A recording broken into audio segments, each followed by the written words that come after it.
Cher public, nous vous invitons à prendre place confortablement et à fermer la sonnerie de votre téléphone cellulaire. En cas d'incident, veuillez repérer les sorties de secours les plus près de vous. Bon divertissement. 1, 2, 1, 2. OK, c'est bon, on peut y aller. Sophie Durocher. Elle met en scène les arts, la culture et la société. Une représentation pas comme les autres. Sophie Durocher. Bonjour tout le monde, j'espère que vous allez bien. Je vous préviens, j'ai fait une grosse erreur. Mais à la fois une erreur, puis pas tant que ça, une erreur. J'ai décidé aujourd'hui, je conduisais puis je m'en venais à Cube et je suis passée devant une pâtisserie à Montréal qui, depuis des années, annonce on fait les meilleurs beignes au monde. Moi, j'avais déjà testé les beignes, je savais que c'était les meilleurs beignes au monde. On salue Vavel, la pâtisserie polonaise, et ceci n'est pas commandité. Et donc, je m'arrête. Je me sentais généreuse. C'est vendredi. J'ai pris 24 beignes. 12 aux prunes, 12 aux abricots. Puis j'ai commencé à partager ça avec toute l'équipe ici de l'émission à Cube et avec les collègues du Journal de Montréal. Et j'ai fait l'erreur, mais j'ai mangé un beigne. Oh. Et ils sont bons, mais tiens, un beigne, c'est hyper sucré. À ne pas faire avant d'aller en onde, parce que depuis tout à l'heure, je suis comme ça. Je suis comme sur j'allais dire un high de sucre, mais je veux pas non plus que le QLF vienne frapper à ma porte. Donc, j'avais comme une surdose de sucre. Alors, si vous me trouvez un tout petit peu comme ça, c'est pas de ma faute. Je ne suis pas dans mon état naturel. C'est la faute au beigne. On va dire que t'es énervé. Ben, toi, t'en as mangé aussi? Ben, pas encore, non, parce Moi, que... ça, tu l'as pas encore mangé. Ben, tout le monde l'a mangé. Attends, je veux donner la parole. Alors, Hugo, je veux t'entendre sur les beignes. Il était très sucré. Bon, voilà. En train de virer fou. En train de virer fou, toi aussi. Puis Jean-Philippe, est-ce que t'as goûté le tien? C'était succulent. C'était parfait. Toi, t'as pris prune ou abricot? Abricot. Abricot? Très bon. Bon. Et toi, coquine, t'as pris prune, mais tu l'as pas encore mangé? Ben non, j'ai même pas dîné, si tu veux tout savoir. Moi, je jeûne. Je fais le jeûne intermittent. Non, c'est pas vrai. Tu fais pas ça, ces niaiseries-là? Mais non, Isabelle Huot, elle serait fâchée comme moi. Huot? Jamais, je suis tout le temps mélangée. Bon. C'est comme moi, je dis tout le temps demi-dove, mais c'est des mi-dove. Alors donc, si vous trouvez que moi, je suis énervée, c'est la faute au beigne. Si vous trouvez que Cybèle est hyper calme, c'est parce qu'elle n'a pas mangé de beigne. Un qui a été pas mal énervé quand il a fait un petit séjour dans la jungle au Panama, c'est Jeff Boudreau, comédien campeur à l'émission Sortez-moi d'ici et candidat pour le Bloc québécois dans la circonscription de Brome-Missisquoi. Jeff Boudreau, bonjour. Bonjour à vous tous, comment ça va? Ben, nous, ça va très bien. Jeff, je pensais jamais mettre dans la même phrase, en présentant quelqu'un, candidat aux élections fédérales et participant à Sortez-moi d'ici. C'est pas la seule. Oui, je suis assez surprise, mais c'est quand même assez particulier. Quand tu te promènes en ce moment, tu fais campagne, évidemment, dans ta circonscription, est-ce que les gens te parlent plus de, mettons, District 31, ils te parlent plus de politique, de Donald Trump ou de le saut à bibite dans lequel tu t'es trempé au Panama? Je te dirais que c'est un amalgame de tout ça, Sophie. Ouais. J'ai quand même fait 30 ans de télé, on peut pas annihiler tout ça, là, je veux dire, à un moment donné. Mais oui, puis c'est... en général, je suis toujours accueilli avec un large sourire. Fait que ça, j'apprécie énormément. Là. Disons que le premier contact se fait facilement. Mais est-ce qu'il y a des gens qui sont fâchés? C'est-à-dire, c'est évidemment, tu te présentes pour le Bloc québécois. Peut-être qu'il y a des gens qui t'aimaient beaucoup comme comédien, qui t'adorent à Sortez-moi d'ici, puis là disent « Ouais, mais je vous aimais comme comédien, mais là, vous vous présentez pas pour le parti que moi j'aime. » Est-ce que des fois, tu as aussi cette réaction-là? Absolument. Tu sais, humblement, j'avais jamais reçu de messages de haine, moi. Des messages haineux via les réseaux sociaux. C'était jamais arrivé. Le 3 mars dernier, quand j'ai annoncé que je prenais position pour un parti politique, là, il y a une ligne qui a été tracée et c'est là que ça a commencé. Dès ton annonce? Je peux comprendre aussi. Oui. Dès l'annonce? Wow! Oui. Je peux comprendre aussi parce qu'à un moment donné, ces gens-là s'attachent à nous. On entre dans leur salon à chaque semaine. Tu sais, ça fait 30 ans. Moi, cette année, ça va faire 30 ans. Tu sais. Puis là, ben, du jour au lendemain, attends un peu, moi, je prends pour les conservateurs, puis lui, c'est un bloquiste, non, ça marche pas. Et là, on dirait qu'on leur fait de la peine et ils sont déçus. Fait que on a à gérer ça. Mais en même temps, je trouve ça absolument charmant de t'entendre dire que jusqu'ici, tu n'avais jamais reçu de haine et t'es chanceux parce que il y a des comédiennes parfois qui reçoivent de la haine parce que les gens vont faire des commentaires sur leur physique ou vont faire des commentaires sur... Tu fais partie des quelques artistes québécois qui, jusqu'au 3 mars, en tout cas, avaient jamais été impliqués dans une controverse. Tu sais, t'as jamais été... Oui.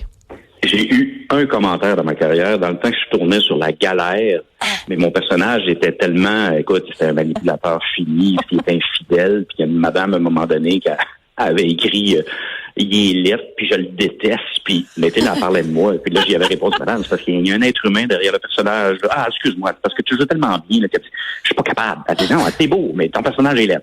C'est très drôle. Mais tu sais que ça, c'est le phénomène Jean-Paul Bello. Tu sais, les gens se rappelleront dans Les Dames, là, pas au bonheur des dames. Oui, c'est ça, Les Dames de cœur. Puis t'avais Jean-Paul Bello, comprends-tu? Puis c'était absolument épouvantable, les commentaires qu'il recevait. Les gens... C'est drôle que tu dises ça, parce que on me comparait, on dirait que c'était un espèce de Jean-Paul Bello des années 2000.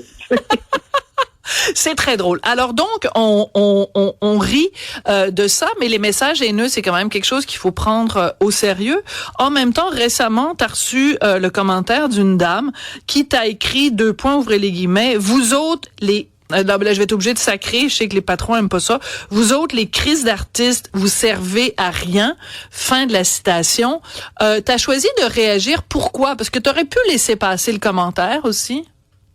Ouais, j'aurais pu laisser passer, puis c'est ce qu'ils nous disent aussi, là, quand on est candidat, à un moment donné, tu sais, ils disent, laisse passer, parce que tu gagneras jamais, puis interviens pas. Ce que j'ai fait tout le long de la campagne, autre chose que j'ai fait que j'aurais pas dû faire, parce qu'ils nous disent non, c'est pas vrai que j'aurais pas dû faire, autre chose que j'ai fait pour préserver mes enfants, c'est d'effacer des messages, parce qu'ils disent toujours, efface pas les messages non plus, ça les frustre encore davantage. Mais moi, j'ai priorisé mes 2 plus vieux, là, qui me suivent sur les réseaux sociaux, puis à tout bout de champ, il me posait des questions par rapport à ça. Fait que j'essaie de les préserver. Fait que j'en ai effacé des messages. Cette dame-là m'a écrit, moi, en privé. Tu sais, ça prend quand même du culot, là. Ouais. Fait qu'elle m'a écrit en privé. Je me dis, OK, elle était vraiment blessée, ou je le sais pas. Et, ce matin-là, j'ai fait, OK, non, ça passe pas. Ça passe pas. Ça venait d'un peu de tout bord, de côté. Puis là, j'ai fait, tu sais, j'ai passé ma vie, moi, là. Ça fait 30 ans que je travaille comme acteur, comme un donné, puis essayer de gagner ma vie, puis élever ma famille, puis je connais mes pères qui font la même chose aussi. Puis on sait que c'est de moins en moins évident dans ce milieu-là. Je me suis calmé. J'ai structuré mon idée et je lui ai écrit.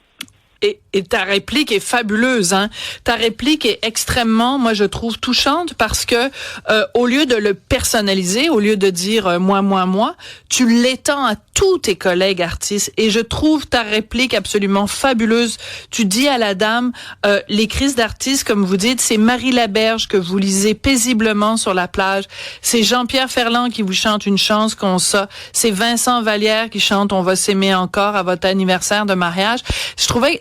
Je veux te féliciter vraiment et t'applaudir publiquement, Jeff, parce que t'as trouvé la façon d'aller rejoindre les gens. Les gens, ils pensent, les artistes, que vous êtes, comme dans une classe à part, mais ils oublient à quel point vous faites partie de notre quotidien. Vous nous accompagnez dans chaque moment de notre vie.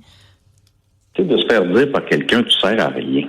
Tu sais, je te dis, c'est rien de plus vindicatif que ça, c'est méchant, ça fait mal. Tu fais puis tu peux laisser passer. Mais à un moment donné, moi, j'ai laissé passer tout le long de la campagne. Et là, j'ai fait, OK, non, celle-là, je la laisse pas passer, mais je vais bien le faire. Puis évidemment que je voulais pas y mettre la tête sur le bûcher non plus, que le Québec en entier lui envoie des insultes. Là, fait que j'ai gardé ça incognito, évidemment. Ouais. Fait que, mais j'avais le goût de... C'est un cri du cœur, en fait. Puis... tu sais, on est une maillon de la chaîne économique. J'ai appris en campagne, je savais même pas, moi je l'ai appris via le bloc, tu sais, c'est 17,3 milliards, ou 0,4, là, je me souviens plus, là, 17,4 milliards par année, la culture. C'est 178 000 emplois, c'est énorme. Fait que, c'est plus que l'aluminium, c'est plus que le bois. Donc, on fait partie de cette chaîne économique-là. C'est le fun que les gens le reconnaissent aussi. Puis je dis pas qu'on est meilleur que d'autres, là, loin de là. C'est une chaîne qui fait en sorte que tout ça se tient. Mais on fait partie de cette chaîne-là, puis il faut l'apprécier, je pense, là. Mais d'autant plus qu'on le sait, l'enjeu des élections en ce moment, des élections fédérales, c'est comment nous, comme pays, moi j'haïs ça parler du Canada en disant notre pays, mais bon, jusqu'à preuve du contraire, c'est toujours bien ça. Comment nous, comme pays, on va arriver à faire face à comment on va arriver à maintenir une certaine souveraineté culturelle par rapport à Trump qui veut nous annexer. Donc, s'il y a un moment où la défense de la culture québécoise est importante, c'est bien maintenant. C'est bizarre que la dame ait pas compris ça. Non, puis l'autre affaire aussi, pourquoi que les artistes, à la majorité, vous votez PQ, votez Bloc, que vous êtes pour l'indépendance, ou on défend la langue, c'est notre métier, c'est avec ça qu'on gagne notre vie.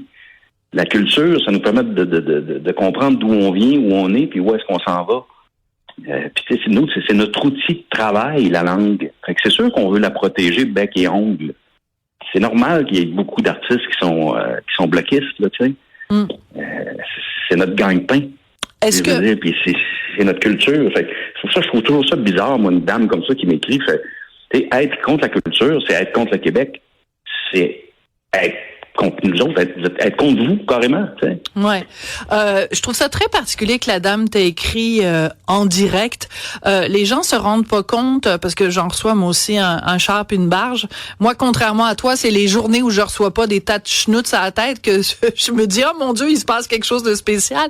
Mais que les gens se lèvent le matin en disant, bon, je vais faire un commentaire public, tout le monde va pouvoir le voir, je veux m'adresser à Jeff Boudreau. Mais que la dame te l'ait écrit en direct, ça veut dire qu'elle veut t'atteindre. Elle veut te blesser, elle veut te faire du mal, mais en même temps, elle le fait sans que le reste du monde le sache. Il y a quelque chose d'un peu pervers. À demi assumé. Ouais. Est-ce que tu voulais, en fait, moi, intervenir? Ma question, c'est plus par rapport à vos enfants, Jeff Boudreau. J'imagine qu'ils ont envie d'aller vous défendre, d'aller leur répondre, de peut-être même qu'il y a des montées agressives pour vous défendre. Comment vous avez... C'est quoi la discussion que vous avez avec vos enfants? Qu'est-ce que vous leur dites de faire ou de pas faire? Je leur ai demandé de jamais répondre, de pas aller là. Souvent, c'est d'autres personnes qui vont s'en occuper. Tu laisses aller, puis là, tu vois que ça part en vrille un peu, puis là, il y a d'autres personnes qui vont, qui m'aiment, qui là, vont me défendre, ou quoi que ce soit. Là, c'est sûr qu'on est en campagne électorale, fait que dépendamment des allégeances. Mais les enfants, j'essaie d'être tenir loin de ça. J'ai eu une menace de mort, Christine a été mortelle. À un moment donné, calmez-vous, là. Regarde, c'est un débat d'opinion, là, les élections. Il va y en avoir d'autres dans 2 ans et demi ou dans 4 ans, là, tu sais. Attends 2 secondes, Jeff, parce que tu nous lâches ça comme ça, là. Quelqu'un t'a menacé de mort dans un Tim Hortons récemment, là, pendant la campagne? Ben oui, on se promenait, puis à un moment donné, mon accompagnateur, il disait, je pense qu'ils sont reconnus là-bas. Fait une table de 8 personnes âgées. Fait que je me rapproche de la table, je les salue, bonjour, puis la madame me reconnaît à cause de la télé, un autre, c'est autre chose. Bon, puis il y en a un qui dit, je veux pas me serrer la main, pas de problème, je vois bien, tu sais, je force pour personne. Ben non. Puis là, il commence à me parler de toutes sortes de choses, à m'insulter, que le bloc, ça sert à rien, puis tu vas te chercher un chèque à Ottawa. La rhétorique qu'on entend tout le temps, là, de certaines personnes qui ont pigé un peu partout, mais qui sont pas politisées, puis ils comprennent pas comment ça fonctionne, puis ils comprennent pas à quoi sert le bloc vraiment, tu sais. Mais moi, à un moment donné, je demande au monsieur, j'ai dit, est-ce que vous êtes un chasseur? Il dit, ouais, pourquoi? J'ai dit, savez-vous que c'est le Bloc qui a fait en sorte que les chasseurs puissent chasser encore aujourd'hui? Parce que quand la réforme a passé, armes de chasse, il était censé... en fait, c'est nous qui l'avons fait enlever, armes de chasse, pour que les chasseurs puissent continuer leur sport. D'accord. Ça, je veux dire, tu sais. Sinon, c'était pas prévu. Les armes de chasse, ça embarquait avec tout le reste. Fait que j'ai dit, c'est grâce au Bloc. C'est un exemple. Parce que, Chris, si j'avais un gun, si je te tirerais là. Ben, voyons donc, Jeff, je capote ma vie. Oui, mais tu sais, tu fais... C'est drôle parce que je m'étais tourné pour regarder mon accompagnateur, puis il y avait un char de police au bord de la rue. Puis là, ça m'a vraiment passé par la tête. J'ai dit, j'ai dit, fais-tu une plainte? Je fais non. Non. C'est un monsieur qui est malhabile. Puis là, après, les gens qui étaient à la table, il y a un couple qui est venu me voir un peu gêné. Il a dit, on s'excuse. J'ai dit, mon Dieu, il est allé loin. J'ai dit, madame, c'est pas grave. C'est pas grave. Là, j'ai dit, il y a des gens qui sont impulsifs comme ça, puis ça peut... ça les atteint. Ou, tu sais, c'est fou, en politique, là. Je veux dire. Hier, on était dans un endroit avec Yves-François Blanchet, et c'était on visitait une microbrasserie, tu sais. Propriétaire que je connais depuis longtemps, c'est longtemps que j'ai milieu de la bière. Fait que là, hyper sympathique, mais il y avait des gens sur le bar. Et il y en a 5-6, ils se sont jamais tournés. Tu sais, tu ne peux... Tu as le droit d'être pour un autre parti politique, d'avoir d'autres allégeances, mais C'est rien de se tourner, de serrer la main. Oui, bonjour, ça fait plaisir. C'est pas mon parti, mais je vous souhaite bonne chance. Ça menace pas personne, on menace pas ton parti, tout va très bien. Tu sais, à un moment donné, tu fais, hey, là, c'est de la courtoisie à quelque part. Mais je pense qu'il y a un respect. Les gens se sentent, puis c'est drôle parce que je me promène et maintenant, je suis assez bon pour savoir, OK, ça c'est un libéral. Ça, c'est un bloquiste. Ça, c'est un conservateur. T'es bon. Alors, en espérant que cette expérience ne fasse pas en sorte que tu dises, à propos de la politique, sortez-moi d'ici. Jeff, c'est tout le temps qu'on a, mais écoute, je te remercie. Et, tu sais, quand tu racontais tout à l'heure le gars qui a menacé avec un gun, ça me fait penser quand même à la fois où Luc Lavoie avait dit il partirait à la chasse aux souverainistes. Il faut faire attention, le poids des mots quand on dit ce genre de choses-là. Alors, je te dis le mot qu'on dit aux comédiens. Merde pour lundi. Merci beaucoup, Jeff Boudreau. Je te dis pas merci, il faut pas dire merci. Voilà, exactement. Merci. Moi, je te dis merci. Au revoir, Jeff.